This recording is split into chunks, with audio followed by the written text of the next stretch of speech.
آج ہمارے پاس ایک بہت ہی دلچسپ کیس ہے۔ ذرا سوچیں، آپ ایک بہت بڑی کمپنی چلا رہے ہیں، اپنے ایک مینیجر پر آنکھیں بند کر کے بھروسہ کرتے ہیں، اور پھر ایک دن پتہ چلتا ہے کہ 14 کروڑ روپے غائب ہیں۔ لیکن اصل کہانی تو اس کے بعد شروع ہوتی ہے۔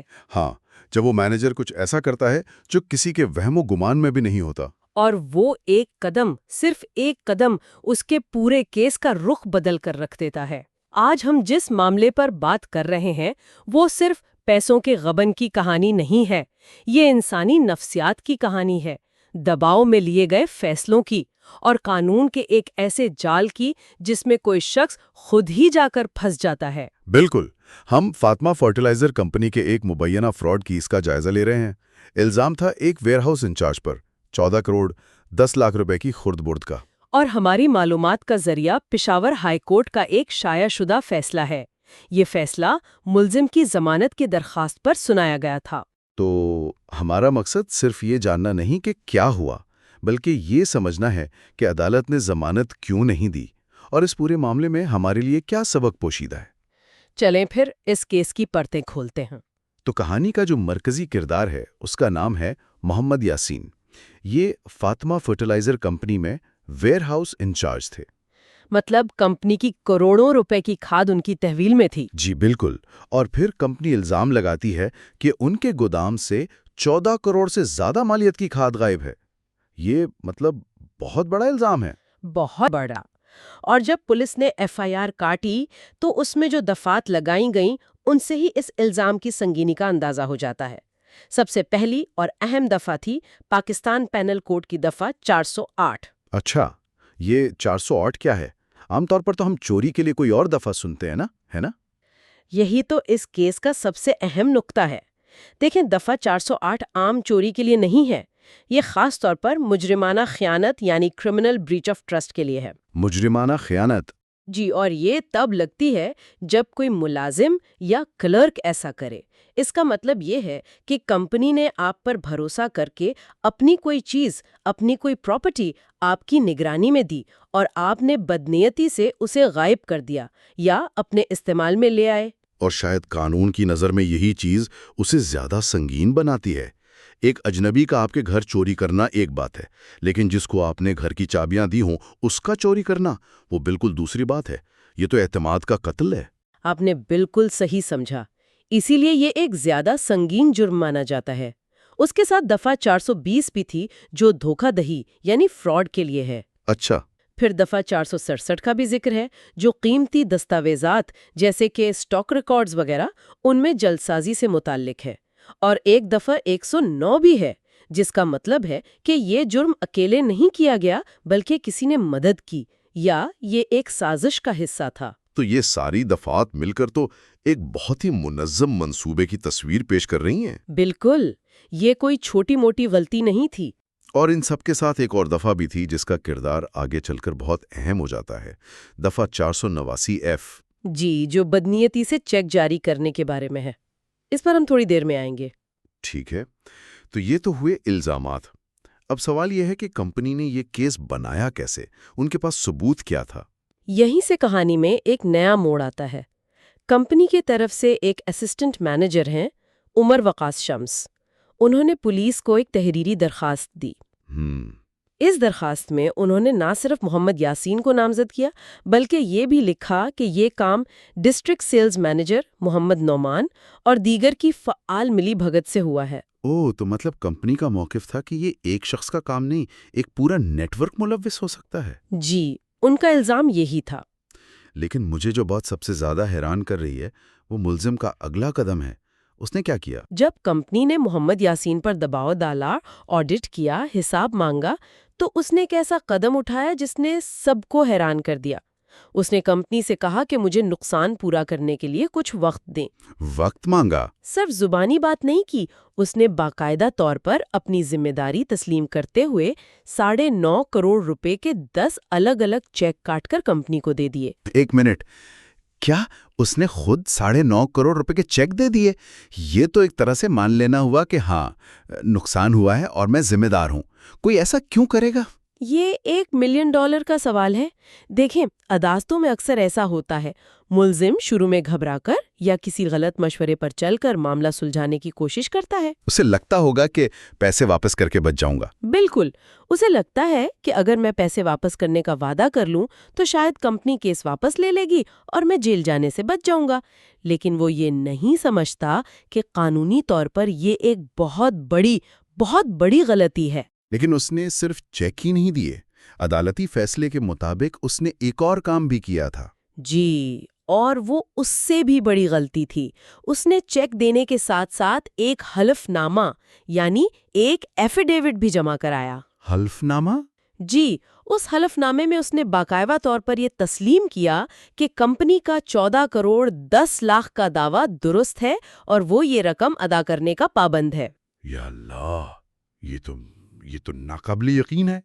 قانونی زبان میں یہ ایک واضح اعتراف جرم ہے۔ آپ حلف اٹھا کر تحریری طور پر اپنے خلاف سب سے بڑا ثبوت دے رہے ہیں۔ یہ تو ایسا ہی ہے کہ آپ خود پولیس کو وہ چھری لا کر دے دیں جس سے جرم ہوا ہو اور اس پر آپ کے فنگر پرنٹس بھی ہوں۔ لیکن کہانی یہاں بھی ختم نہیں ہوئی۔ ان چیکوں کا کیا بنا؟ جب کمپنی نے وہ 9.5 کروڑ روپے کے 10 چیک کیش کروانے کے لیے بینک میں جمع کرائے تو وہ سب کے سب ڈس آنر ہو گئے۔ اوہو، وجہ تھی ناکافی فنڈز، مطلب جس اکاؤنٹ سے کروڑوں روپے ادا ہونے تھے اس میں پیسے ہی نہیں تھے۔ یعنی اس نے گڑھا کھودا اور پھر اس سے نکلنے کے لیے ایک اور گڑھا کھود لیا۔ بالکل، اور اس ایک حرکت نے اس کے لیے قانونی مشکلات کا ایک نیا پہاڑ کھڑا کر دیا۔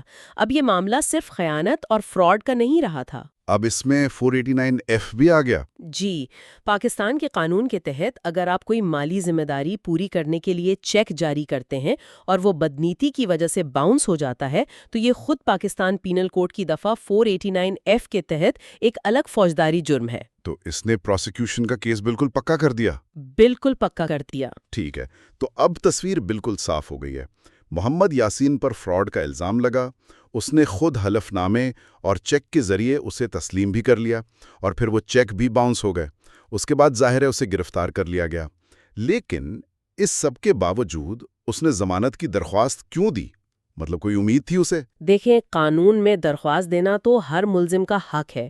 اس نے پہلے سیشن کورٹ مردان میں درخواست دی جو مسترد ہو گئی، پھر وہ پشاور ہائی کورٹ گیا اور وہاں بھی درخواست خارج ہو گئی۔ جی، وہاں بھی اس وقت کے چیف جسٹس وقار احمد سیٹھ نے اس کی درخواست خارج کر دی، اور جو فیصلہ انہوں نے لکھا وہ اس بات کی ایک ماسٹر کلاس ہے کہ عدالتیں ایسے معاملات کو کس نظر سے دیکھتی ہیں۔ تو آئیے اس فیصلے کو ہی کھولتے ہیں۔ عدالت نے ضمانت نہ دینے کی سب سے پہلی اور سب سے ٹھوس وجہ کیا بتائی؟ سب سے پہلی اور مضبوط ترین وجہ ملزم کا اپنا عمل تھا، اس کا اعتراف۔ حلف نامہ اور چیکس۔ جی، عدالت نے فیصلے میں بہت واضح طور پر لکھا کہ ملزم نے حلف نامے کے ذریعے کمپنی کے دعوے کو تسلیم کیا اور اس کی ادائیگی کے لیے چیک بھی جاری کیے۔ اب یہاں یہ سمجھنا ضروری ہے کہ ضمانت کی سماعت ایک مکمل ٹرائل نہیں ہوتی۔ اچھا، تو پھر عدالت کیا دیکھتی ہے اسٹیج پر؟ عدالت نے یہ فیصلہ نہیں کرنا ہوتا کہ ملزم قصوروار ہے یا نہیں۔ عدالت صرف یہ دیکھتی ہے کہ بادی نظر میں یعنی سرفس لیول پر کیا ملزم کے خلاف کوئی کیس بنتا بھی ہے یا نہیں۔ مطلب کیا پروسیکیوشن کے پاس اتنے شواہد ہیں کہ ٹرائل چلایا جا سکے؟ بالکل، اور اس کیس میں تو ملزم نے خود اپنے خلاف سب سے بڑا ثبوت فراہم کر دیا تھا۔ اس کا اپنا حلف نامہ اور اس کے دستخط شدہ چیک اس کے خلاف دیوار بن کر کھڑے ہو گئے۔ ضمانت کے مرحلے پر اس سے مضبوط ثبوت ملنا تقریباً ناممکن ہے۔ یعنی عدالت نے سوچا ہوگا کہ جب یہ خود مان رہا ہے تو پھر مزید تحقیق کی کیا ضرورت ہے؟ کم از کم ضمانت کے لیے تو کوئی گنجائش نہیں بنتی۔ بالکل، یہ ایک طرح کا قانونی پوائنٹ آف نو ریٹرن ہے۔ ایک بار جب آپ تحریری اعتراف کر لیتے ہیں تو اس سے پیچھے ہٹنا بہت مشکل ہو جاتا ہے۔ اور دوسری وجہ؟ دوسری بڑی وجہ جو عدالت نے بیان کی وہ جرم میں ملوث رقم کا حجم تھا، 14 کروڑ 10 لاکھ روپے۔ یہ واقعی ایک بہت بڑی رقم ہے۔ تو کیا عدالت کے لیے رقم کا سائز بھی معنی رکھتا ہے؟ یعنی اگر یہ 14 لاکھ ہوتا تو شاید ضمانت مل جاتی۔ یہ ایک بہت اچھا سوال ہے۔ جی ہاں، بالکل فرق پڑتا ہے۔ عدالت نے اپنے فیصلے میں خاص طور پر ہیوج اماؤنٹ یعنی بھاری رقم کے الفاظ استعمال کیے ہیں۔ قانون کی نظر میں جرم کا پیمانہ اس کی سنگینی کا تعین کرتا ہے۔ جب اتنی بڑی رقم خاص طور پر کسی ادارے سے خرد برد کی جائے تو عدالتیں بہت سخت رویہ اپناتی ہیں۔ اس کا مقصد ایک مثال قائم کرنا بھی ہوتا ہے تاکہ مستقبل میں ایسے جرائم کی حوصلہ شکنی ہو۔ تو ہاں، اگر رقم کم ہوتی تو شاید عدالت نرمی دکھانے پر غور کر سکتی تھی، لیکن 14 کروڑ کے معاملے میں اس کا امکان بہت کم تھا۔ بہت ہی کم۔ اور تیسرا نقطہ شاید وہی ہے جس پر ہم نے شروع میں بات کی تھی، اعتماد کو توڑنا۔ جی، عدالت نے فیصلے میں کرمنل بریچ آف ٹرسٹ کے الفاظ کو بہت اہمیت دی۔ عدالت نے اس بات کا نوٹس لیا کہ محمد یاسین کوئی عام چور نہیں تھا، وہ ایک ذمہ دار عہدے پر تھا، ویئر ہاؤس کا انچارج تھا۔ کمپنی نے اس پر بھروسہ کیا تھا۔ بالکل، کروڑوں کی امانت اس کے سپرد کی تھی۔ جب کوئی شخص اپنی پوزیشن یا ذمہ داری کا ناجائز فائدہ اٹھا کر جرم کرتا ہے تو قانون اسے زیادہ سنگین سمجھتا ہے۔ یہ صرف مالی نقصان نہیں، یہ اس پورے نظام پر حملہ ہے جو اعتماد کی بنیاد پر چلتا ہے۔ اور پھر وہ آخری کیل یعنی چیکوں کا ڈس آنر ہونا، اس نے کیا کردار ادا کیا؟ اس نے ملزم کی نیت کو بالکل بے نقاب کر دیا۔ اگر فرض کریں کہ اس نے واقعی نیک نیتی سے نقصان پورا کرنے کے لیے چیک دیے ہوتے اور شاید کسی تکنیکی وجہ سے یا تھوڑے بہت فنڈز کی کمی سے چیک باؤنس ہوتے تو بھی شاید کوئی گنجائش نکل آتی۔ شاید، لیکن یہاں تو اکاؤنٹ میں پیسے ہی نہیں تھے۔ اس سے عدالت کو یہ تاثر ملا کہ یہ صرف وقت حاصل کرنے اور قانونی کارروائی کو الجھانے کی ایک چال تھی۔ یہ عمل اس کی بدنیتی کو ثابت کر رہا تھا۔ تو ان تمام وجوہات کو ملا کر جب عدالت نے دیکھا، یعنی ملزم کا اپنا اعتراف، جرم میں ملوث بھاری رقم، اعتماد کا قتل اور آخر میں چیک دے کر مکر جانے کی کوشش، تو ان کے پاس ضمانت کی درخواست مسترد کرنے کے علاوہ کوئی چارہ نہیں تھا۔ کوئی چارہ نہیں تھا۔ تو اگر ہم اس ساری گفتگو کا خلاصہ کریں تو یہ ایک ایسا کیس ہے جہاں ایک شخص پر سنگین الزام لگتا ہے اور وہ قانونی جنگ لڑنے کے بجائے گھبراہٹ میں یا غلط حکمت عملی کے تحت ایسے قدم اٹھاتا ہے جو اسے مزید دلدل میں دھسا دیتے ہیں۔ خود ہی کمزور کر دیا۔ یہ کیس اس بات کی بہترین مثال ہے کہ کارپوریٹ فراڈ میں اکثر ملزم قانونی جنگ سے پہلے نفسیاتی جنگ ہار جاتا ہے۔ دباؤ میں آ کر۔ جی، دباؤ میں آ کر اعتراف کرنا اور پھر اس سے مکرنے کی کوشش کرنا، یہ ایک ایسا جال ہے جس سے نکلنا تقریباً ناممکن ہو جاتا ہے۔ جب آپ پر الزام لگیں تو پہلا قدم قانونی مشورہ لینا ہوتا ہے، نہ کہ خود ہی جج بن کر فیصلہ کرنے کی کوشش کرنا۔ اور عدالت کا فیصلہ یہ واضح کرتا ہے کہ سفید کالر جرائم میں، خاص طور پر جہاں اعتماد توڑا گیا ہو اور بڑی رقم ملوث ہو، قانون رعایت دینے کو تیار نہیں ہوتا، کم از کم ضمانت کے مرحلے پر تو بالکل نہیں۔ جی، یہ کیس کارپوریٹ گورننس اور اندرونی کنٹرولز پر بھی بہت سے سوالات اٹھاتا ہے، لیکن جاتے جاتے میں سامعین کے لیے ایک سوچ طلب سوال چھوڑنا چاہوں گی۔ ضرور۔ یہ پورا عدالتی فیصلہ صرف محمد یاسین کی ضمانت کی درخواست پر تھا، اسی لیے تمام تر توجہ اسی پر مرکوز رہی۔ لیکن اگر آپ کو یاد ہو، ابتدائی رپورٹ میں ایک شریک ملزم، ہاں، ڈسٹرکٹ سیلز مینیجر محمد نعمان، جی، ان کا بھی ذکر تھا اور ملی بھگت کا الزام تھا۔ اس فیصلے میں ہمیں اس کے کردار کے بارے میں کچھ نہیں معلوم ہوتا۔ صحیح۔ اس سے یہ اہم سوال پیدا ہوتا ہے کہ ایسے پیچیدہ کارپوریٹ فراڈ میں سازش کو ثابت کرنا کتنا مشکل ہوتا ہے۔ کیا یہ ممکن ہے کہ ایک شخص پر سارا ملبہ ڈال دیا جائے جبکہ اصل ذمہ دار کوئی اور ہو؟ یا پھر قانونی نظام کس طرح مختلف ملزمان کی انفرادی اور اجتماعی ذمہ داری کا تعین کرتا ہے؟ یہ ایک ایسا سوال ہے جس کا جواب شاید اس کیس کے مکمل ٹرائل میں ہی سامنے آ سکتا تھا۔ You are watching Legal Gupshup and GK with MD, your source for legal, historical, and breaking news. Don't forget to like, subscribe, and share for more informative content.